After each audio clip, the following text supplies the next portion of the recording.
Dans cette vidéo, nous allons définir la quantité de mouvement du point matériel. Comme vous avez constaté en cinématique, le point matériel, qui est sans dimension, est caractérisé par son vecteur position, son vecteur vitesse et son vecteur accélération. Alors, on peut se poser la question suivante.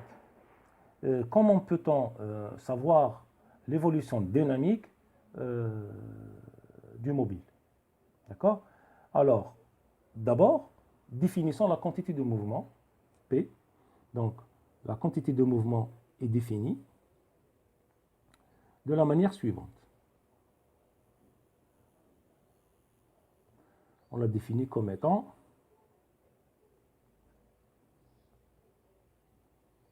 P égale la masse fois la vitesse.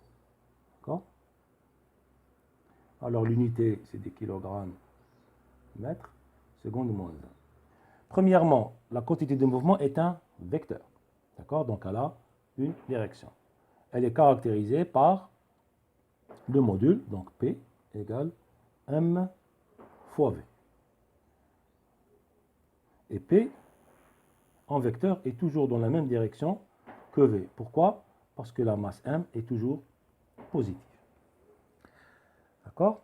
Donc, pourquoi définir la quantité de mouvement? Tout simplement, quand vous voyez, il y a une partie qu'on connaît, c'est la vitesse, hein, et il y a la masse. Donc, lorsque vous voulez déplacer un corps considéré comme étant point matériel qui est lourd, ou bien notre corps qui est moins lourd, vous allez vous rendre compte qu'il va falloir fournir une énergie beaucoup plus importante que lorsque les corps sont de masse différente.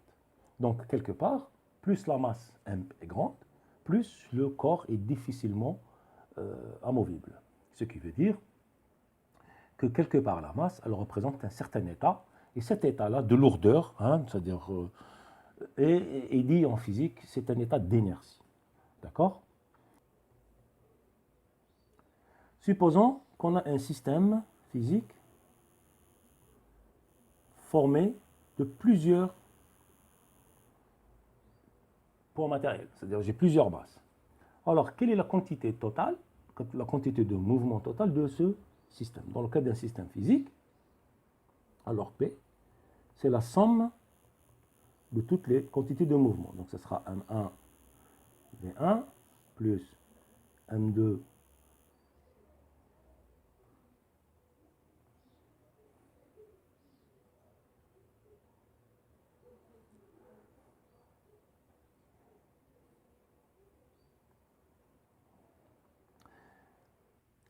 Considérons maintenant un système physique à plusieurs points matériels, à plusieurs objets.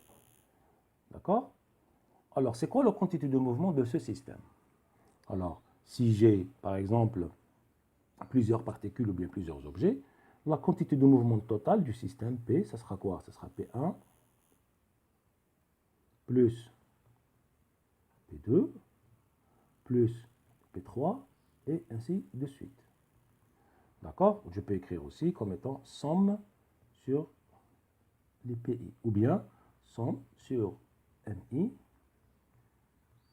VI.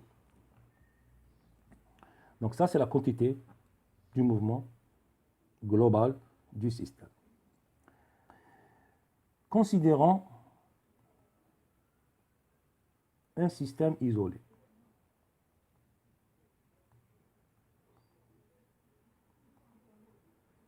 Alors, isolé, ça veut dire qu'il ne subit aucune interaction et aucun échange avec son environnement. D'accord? Ou bien de son environnement. Qu'est-ce qui se passe? À ce moment-là, la quantité de mouvement est conservée. Donc, on a conservation de la quantité de mouvement lorsque vous avez votre système est isolé. D'accord? Donc, P, c'est une constante.